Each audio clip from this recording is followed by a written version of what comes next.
Hello dear students, in today's class we will study about the Beer-Lambert's law. This is the law of absorption.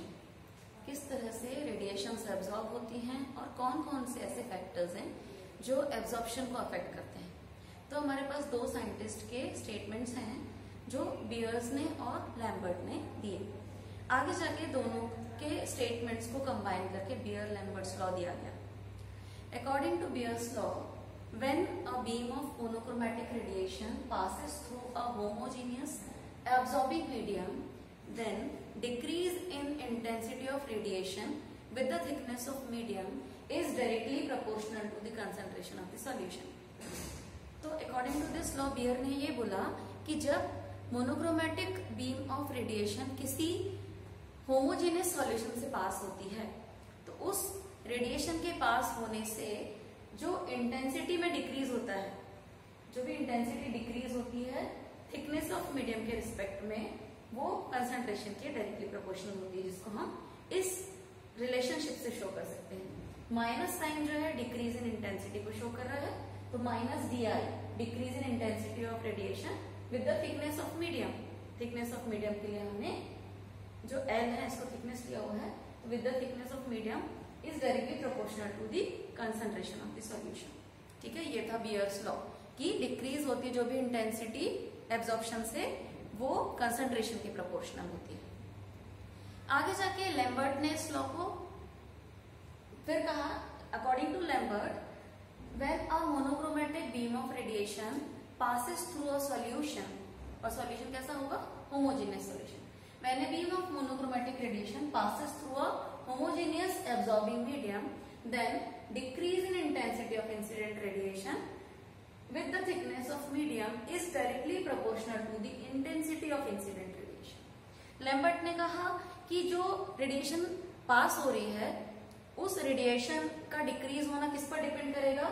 जितनी intensity की radiation fall हुई, तो decrease in intensity of radiation with the thickness of medium, minus D I मतलब decrease in intensity of radiation किसके respect में इसको लिख रहे हैं? Thickness of medium. थिकनेस को हम एल से डिनोट कर रहे हैं। Thickness of medium is directly proportional to the intensity of incident radiation. ये इंटेंसिटी के प्रोपोर्शनल होगी। ज्यादा इंटेंसिटी की लाइट आएगी तो ज्यादा उस हिसाब से उसका एब्जॉर्प्शन होगा और डिक्रीज होगी। तो अकॉर्डिंग टू बियर्स कंसंट्रेशन की प्रोपोर्शनल है decrease in intensity with the thickness, और अकॉर्डिंग टू लैम्बर्ट्स कंसंट्रेशन की जगह यहाँ पर उन्होंने इंटेंसिटी को लिया है कि decrease in intensity with the thickness is directly proportional to the intensity of incident radiation. इन दोनों लॉस को जब करेक्ट माना गया तो आगे जाके इन लॉस को कंबाइन फॉर्म में दिया गया, जिसका नाम है बियर-लैम्बर्ट्स लॉ। इसको लैम्बर्ट-बियर्स लॉ भी कहते हैं। इस लॉ के according when a beam of monochromatic radiation passes through a homogeneous solution, then decrease in intensity of radiation with the thickness of medium is directly proportional to the product of intensity of incident radiation and concentration of the solution. दोनों laws को combine कर दिया, तो इस law इसके according जो statement के according जो लॉ का रिलेशन लिखा जाएगा, या हम जो मैथमेटिकल एक्सप्रेशन इसके लिए देंगे वो क्या होगा? Decrease in intensity of radiation with the thickness of medium minus di by dl is directly proportional to the intensity of incident radiation and concentration both. दोनों पर डिपेंड करेगी। डिक्रीज इन इंटेंसिटी दोनों पर ही डिपेंड करेगी, concentration पर भी depend करेगी और इंसिडेंट रेडिएशन के इंटेंसिटी पर भी डिपेंड करेगी। तो ये रिलेशन इस तरीके से हो जाएगा।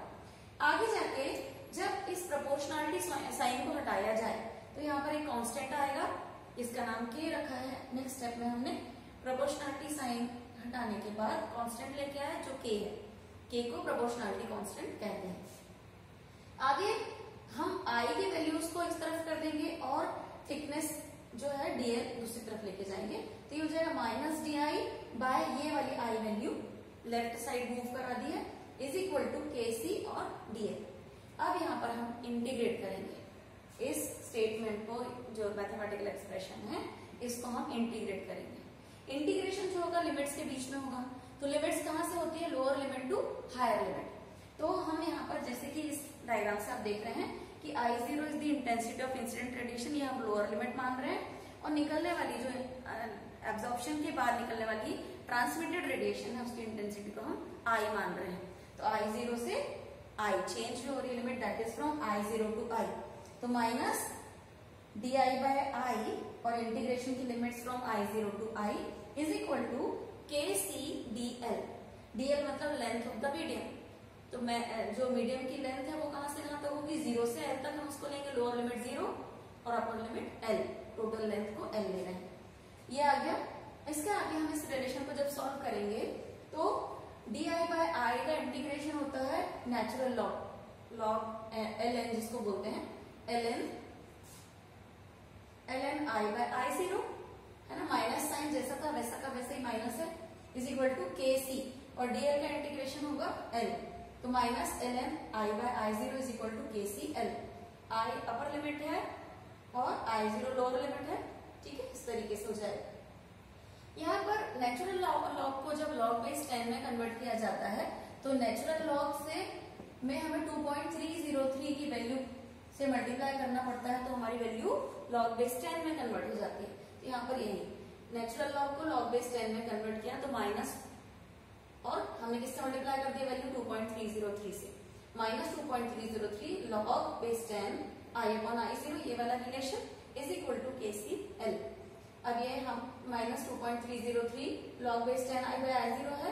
अगर हम यहाँ पर ये माइनस साइन हटाना चाहेंगे तो इस माइनस साइन के हटने से जो रिलेशन है ये रिवर्स हो जाएगा, इनवर्स हो जाएगा, तो आई बाय आई जीरो की जगह आई जीरो बाय आई हो जाएगा।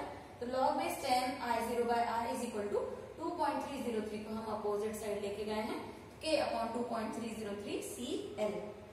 यहाँ पर log I zero by I is equal to K upon 2.303 को हम मान रहे हैं एक कांस्टेंट दैट इज एप्सिलॉन से डिनोट कर रहे हैं इसको, और इसको बोलते हैं मोलर एब्जॉर्प्शन कोफिशिएंट या मोलर एब्जॉर्प्टिविटी। तो एप्सिलॉन के बाय 2.303 की जगह हमने एप्सिलॉन रख दिया और सी एल, ठीक है। आगे एक चीज और यहाँ पर ध्यान देने के लिए है कि log I by I zero by I को हम ए से डिनोट कर रहे हैं, दैट इज एब्जॉर्प्शन एब्जॉर्बेंस। तो log I zero by I को ए से डिनोट किया इज इक्वल टू के 2.303 को एप्सिलॉन से एंड सी एल। तो हमारा जो फाइनल रिलेशन आया that is A is equal to epsilon C L. इसी को बोलते हैं लैम्बर्ट बियर्स लॉ। ये स्टेटमेंट जो है ये लैम्बर्ट बियर्स लॉ शो करता है। इसका एक जो लिमिटेशन है वो ये है कि this law is only valid in case of homogeneous solutions. ये लॉ सिर्फ होमोजेनियस सॉल्यूशन के केस में वैलिड है, तो बाकी सॉल्यूशंस के साथ किस तरीके से एब्जॉर्बेंस होगा या कौन से लॉस फॉलो होंगे ये वो एक्सप्लेन नहीं कर पाया, इसलिए इस लॉ के लिए आगे दूसरे लॉज दिए गए, और this is the limitation of this law. Okay, तो आज हमने पढ़ा बियर लैम्बर्ट्स लॉ और इसका फाइनल रिलेशन आया A is equal to epsilon CL, where A is absorbance, epsilon is molar absorptivity, C is concentration and L is the thickness of the medium. Thank you.